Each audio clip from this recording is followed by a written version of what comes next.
Economic and Financial Crimes Commission, EFCC, has pledged to invoke all necessary and relevant laws to tackle pension fraud without hindrance.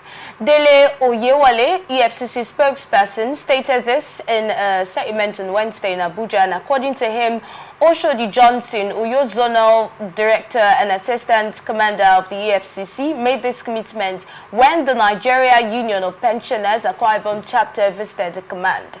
And Johnson emphasized that senior citizens who have served the nation deserve better treatment. And according to him, the EFCC will utilize all necessary laws to identify and prosecute individuals perpetrating pension fraud. We are here to assist you and respond promptly to any pension scam or fraud complaints, Johnson assured. Recently, we've been hearing talks about pension fraud, crime, criminality in the civil service and all of that. But let's get your thoughts, Professor, on pension fraud now and EFCC statements. Well, fraud is fraud. It means it's a crime, and I don't think EFCC should come and start making an announcement for it before they should do their job. And it's not your recently. I don't know if you could still remember a certain individual called Abdul Rashid Meina.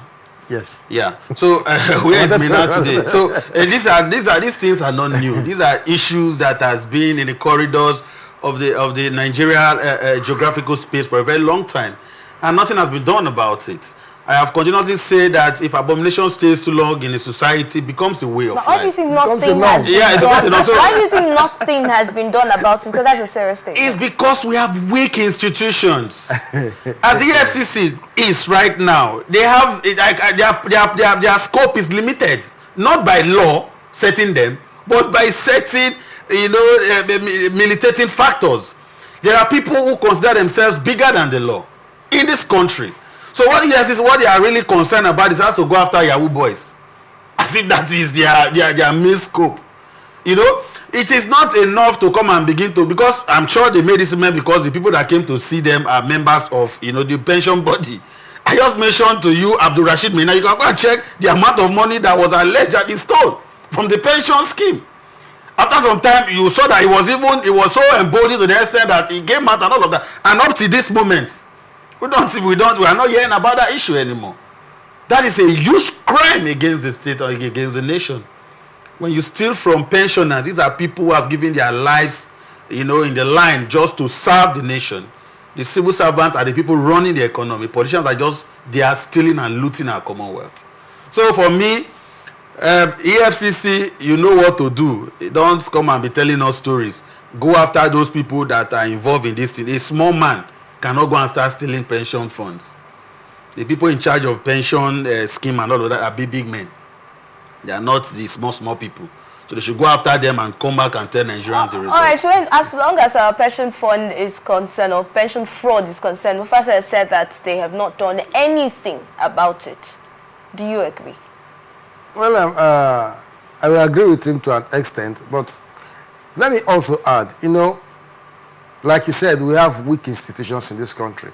And going back to our former story where they are presenting a bill on whatever he calls it, Mr. President, whistleblowing or thereabout, I think they should begin to present bills to the National Assembly saying, hey, Mr. Judge, if a case is filed in your court, that case should not last more than 3 months or 6 months.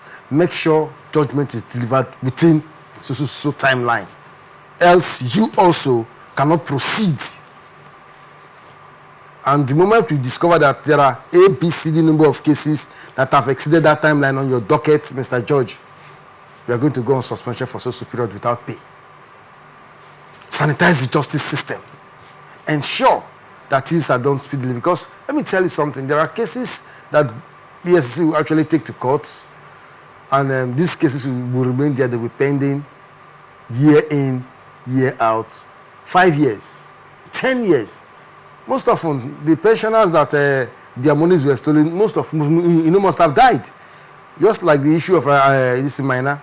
The monies that he stole were monies that belong to Nigerians that have served this country for 35 years and more. These are people that were weak. They have served. They ought to, rest and begin to enjoy the dividends of their labor. And all of a sudden, the one who just, was just stolen. And they said they were going to court while these people were suffering.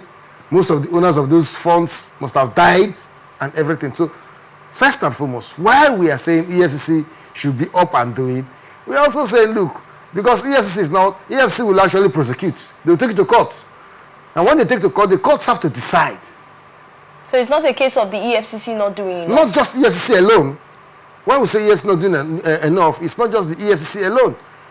It's a case where because one big man, like I said, one big man is involved in a particular matter, and the matter goes to court, and the judge was like, okay, where he's not even supposed to grant bail, you grant bail,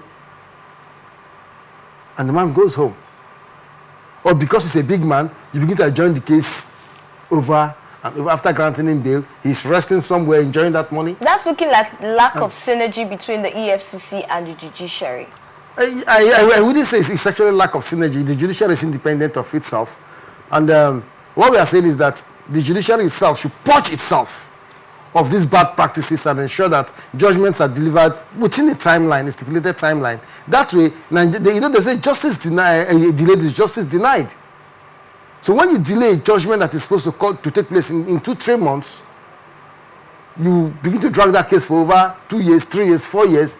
Right. Of course, talking about the practices denied. in the judiciary with the new CJN, do you see it getting any better?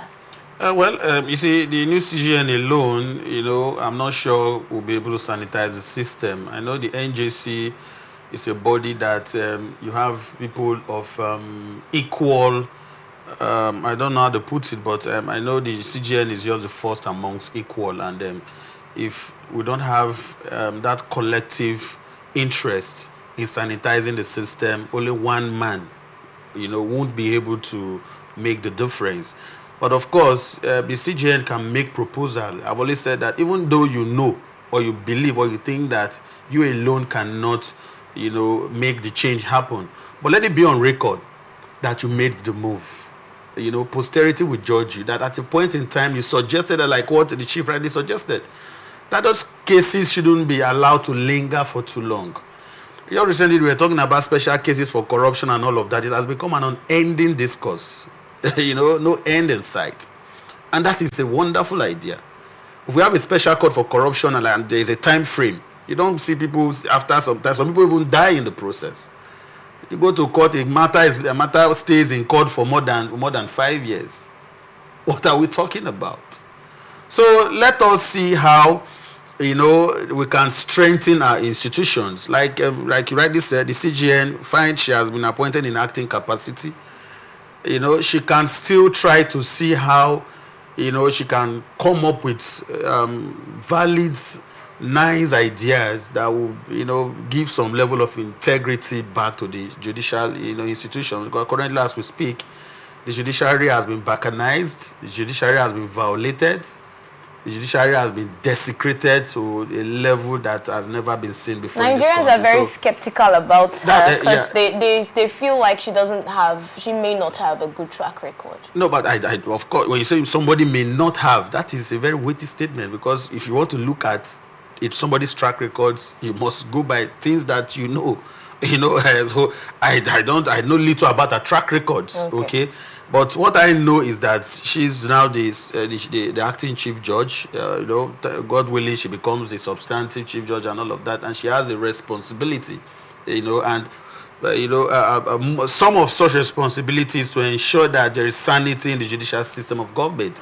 And like I've said before, it's not something that one person can do alone, but you can make suggestions as somebody in the apex of the judicial institution. So we want to see more reforms in the judiciary. We want to see more punitive measures meted out on judges who have brought disgrace and disrespect to the judiciary, and also we want to see a situation where these corruption cases does not linger longer than necessary. All right, let's go to the Niger Delta now.